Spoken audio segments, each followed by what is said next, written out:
Can meditation solve your problems in your life?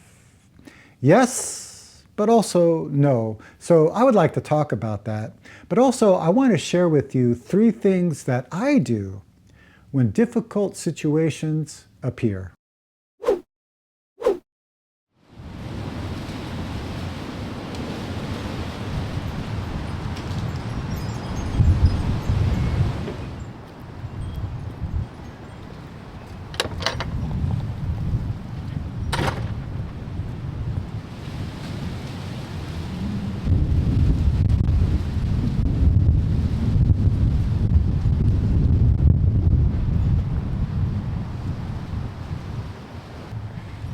Woo! It's gloomy today, and it's also starting to rain. I just thought I'd go around the block to get some fresh air. Some of you know it's been a crazy few months. If you watched my last video, we started homeschooling for my son Miles. He also broke his arm 3 weeks ago. I've been trying to be there more for my mom. She lives about 3 hours away, so I'm visiting her, hanging out, all kinds of different things happening. And it got me to thinking about meditation and how it can help our lives. Because quite often I hear this question, can meditation solve my problems? It's a very interesting question, and it's something that I would like to explore today, but I have to say I'm probably going to go back inside the house where it's warm and we can get into this. When I first started practicing meditation, I was really hoping that meditation would solve all of the problems I was having in my life. I think sometimes there's this idea that meditation is like a pill. We take this pill and it's going to get rid of all of our problems. And it's really not like that. But don't get me wrong here. When I first started practicing, I was experiencing a lot of anger and fear and confusion. And meditation was a wonderful tool to help relieve those symptoms. But it didn't solve my problems. There once was a farmer who had many problems in his life. Sometimes the weather wasn't cooperating. It was either too rainy or not enough rain. It was too sunny or not enough sun. His wife would complain about him. His children didn't believe in him. And his neighbors were always gossiping about him. So he decided to visit this great Zen master who lived in the area. And the farmer told this great master all of his problems and was hoping he would get a solution. And the great master said to the farmer, "My teaching can't help you because human beings have 83 problems in life. Even if you solve several of these problems, several more will appear."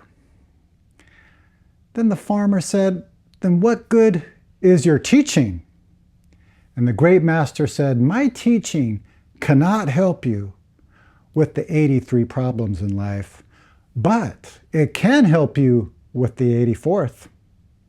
Then the farmer said, "So what's the 84th problem?"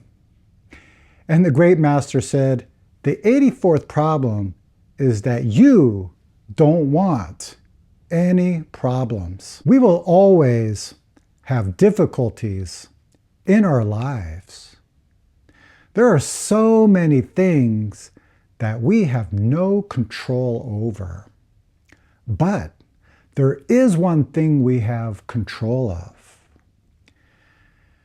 How do we respond to those difficulties when they appear?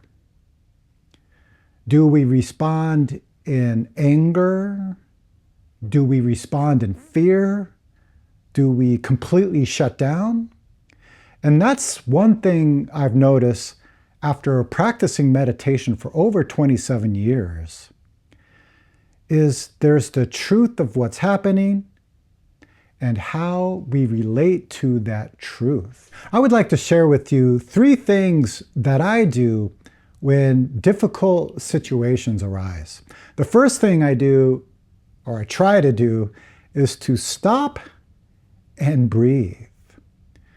Usually if something's happening and I don't like it, or it's uncomfortable or challenging, a lot of energy appears either in my head or in my chest. I remember my dad used to say, "I'm so angry right now, I can't even see straight." So sometimes you can really feel the energy in the chest, the anger or anxiety, or maybe the confusion, and sometimes blurriness. So just stop and breathe in. Breathe in through your nose. Let your lower belly expand. And then breathe out twice as long as the in-breath. And let this lower belly fall.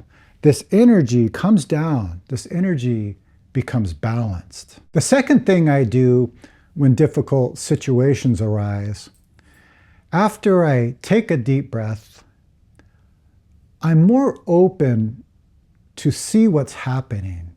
So I try to approach what's happening with curiosity. I've been talking a lot about this in my videos lately. Sometimes in Zen, we have this teaching about great doubt. So great doubt is not self-doubt. It's just entering the situation with this mind, what is this? Because if I'm clouded with some idea about what's going on or getting caught up in how I feel about what's going on, then my mind is not clear and I can't respond in any kind of helpful way. So looking at the situation with curiosity, what is this, can really open us up so we can engage with what's happening with openness and clarity. The third thing that I try to do, and this is difficult for many people, is to be honest about what is happening in the situation, or being honest about my condition. I know if I didn't sleep well the night before, I don't have the capacity to do much of anything. So seeing the truth of that and expressing it to the person I am with, or expressing it in the situation, can really be helpful. Not fooling ourselves that we're always going to be clear and we're always going to have the answer. And perhaps sometimes it's being honest that we don't know what to do in the situation, and that is okay. Because that can create an opening and some clarity. So I hope these 3 tips are helpful and perhaps you can use them in your own life. I'd be interested in hearing from you. Give me an example of how meditation has helped your life. Put it down in the comment below. Okay, everyone, I hope you're all doing well, and I will see you very soon.